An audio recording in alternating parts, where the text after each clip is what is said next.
Des programmes scientifiques et européens. Il en sera question à Océanopolis vendredi soir avec la 9e nuit des chercheurs. C'est à Océanopolis que ça se passe évidemment.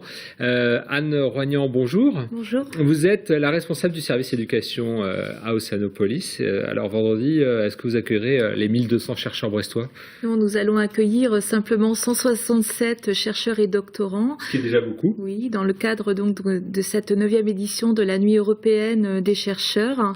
Et nous allons essayer de montrer au grand public que les chercheurs sont des citoyens comme tout le monde et qu'ils ont des choses à raconter.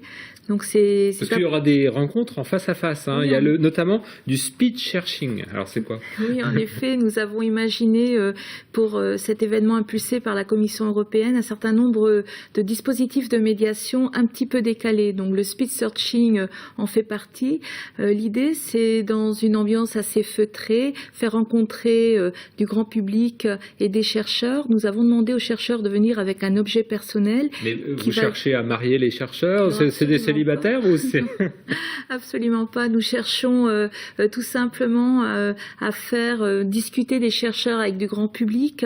Les chercheurs sont dans leur laboratoire habituellement, ils sortent de leur laboratoire, ils étudient des champs scientifiques très intéressants et importants.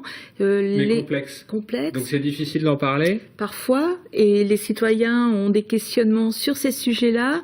Donc c'est l'occasion par ce dispositif un petit peu décalé d'aller à la rencontre des chercheurs d'une manière assez simple, par le biais d'un objet personnel qui déclenche une discussion. Bon, c'est un bon moment, je pense. Alors, il n'y a pas que le speed searching, hein, Anne Roignan. Au cours de cette nuit des chercheurs, il y a aussi un ensemble de rencontres comme ça informelles, hein, finalement, et notamment le Pecha Kucha. Alors, qu'est-ce que c'est? Alors, le Pecha Kucha, c'est un nouveau dispositif que nous essayons de mettre en place vendredi prochain.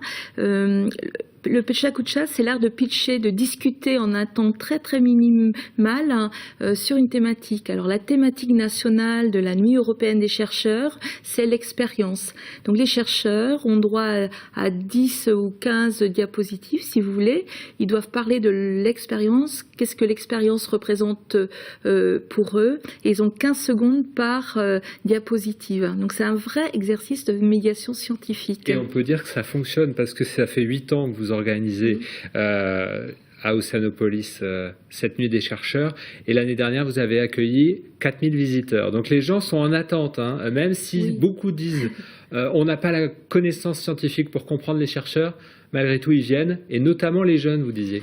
Oui, l'an passé, nous avons accueilli de nombreux visiteurs et nous avons regardé un petit peu de près le public qui venait à cette manifestation, et nous avons remarqué que 47% de nos visiteurs ce soir-là avaient entre 15 et 25 ans. Donc pour nous, c'est vraiment très très important, car à la fois ce sont des personnes qui peuvent être intéressées par les domaines scientifiques. Donc je vous cache pas que si on peut en envoyer quelques-uns vers les études scientifiques, même s'ils sont déjà orientés, ça peut être possible. Mais aussi d'autres personnes, pourquoi pas, de découvrir tout simplement le monde qui les entoure. Et on peut dire que cette année, il y a en plus 2 nouvelles disciplines qui sont représentées au pluriel, hein, le droit, la physique et la chimie. Merci beaucoup, Anne Roignan. On rappelle que c'est vendredi soir à partir de 19h et jusqu'à minuit. Alors, c'est pas la visite d'Océanopolis, hein, c'est vraiment la rencontre avec plus de 160 chercheurs brestois dans des domaines très très pointus. Merci beaucoup.